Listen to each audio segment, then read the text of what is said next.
नाही, नेतृत्व फितृत्व जाऊ द्या खड्ड्यात तिकडं. समाजाच्या बाजूनं त्यांनी ताब्द देऊन देऊन डबल.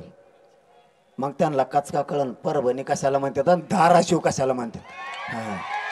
दांडे मूडच तर मागे सरकत नाहीत. मग आम्ही यांना करू देच. आता यांनी फक्त देशमुख कुटुंबियाला डबल त्रास देऊ द्या, मग यांना कचका सांगूच. आता यांना त्याचा थोडं सापडून द्या, त्याला थोडं सापडून द्या, त्याला सुद्धा वाजवतो मी, त्यालाही सोडित नाही. आपलं ना डायरेक्ट नाव असतं, आपलं ते दाटोमोठी नाव नसतं त्यांच्यासारखं आकान बोकान हाकीनन फाकीनन. आपण असल्या अंदाज नाव नाही घेत. उलसिक सापडला की डायरेक्ट नाव. आणि त्यांनी मध्ये नाही टाकला की त्याला आम्ही राज्यातच नाही फिरून देत. हा, त्याला राज्यात फिरून देत नाही. तो फक्त थोडा बी तो धनंजय मुंडे याचा सापडू द्या किंवा किलिव मिळू द्या, याला राज्यातच फिरू देत नाही आपण. यांना सुट्टीच नाही. आता तुम्ही धनंजय देशमुखला धमक्या देता, माधुरी अवलाद आहे का तुमची?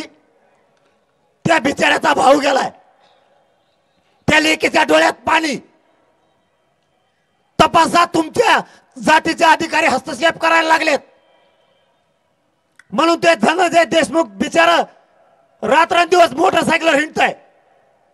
आपल्या भावाला न्याय मिळाला पाहिजे म्हणून ते वलवल फिरतय साडूला घेऊन. तुम्ही त्याला धमक्या देता.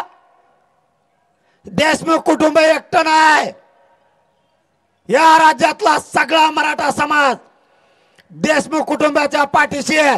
आणि वेळ पडली तर दांडे घेऊन ये. तुम्ही हक्काचं काम नाही. तो तुमचा एकट्याचा भाऊ नाहीये, तो आमचा सगळ्यांचा भाऊ आहे.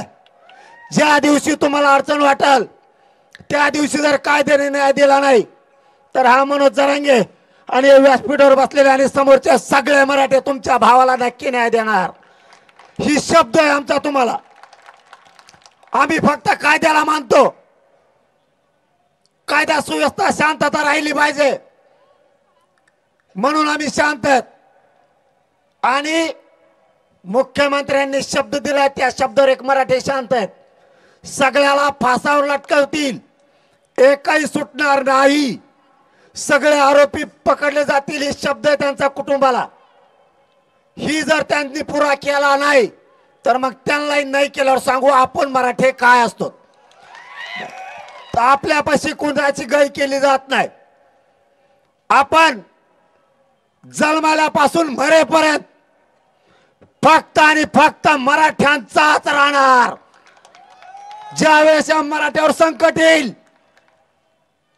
त्यावेळेस मी फक्त मराठ्यांच्याच बाजूने असणार. मराठ्यांनी काळजी करायची गरज नाही. फक्त मराठे तुटून एकत्र येत जा. ऊन वारा पाऊस बघायचं नाही. एक जीवाने सगळ्यांनी उभं राहत जायचं.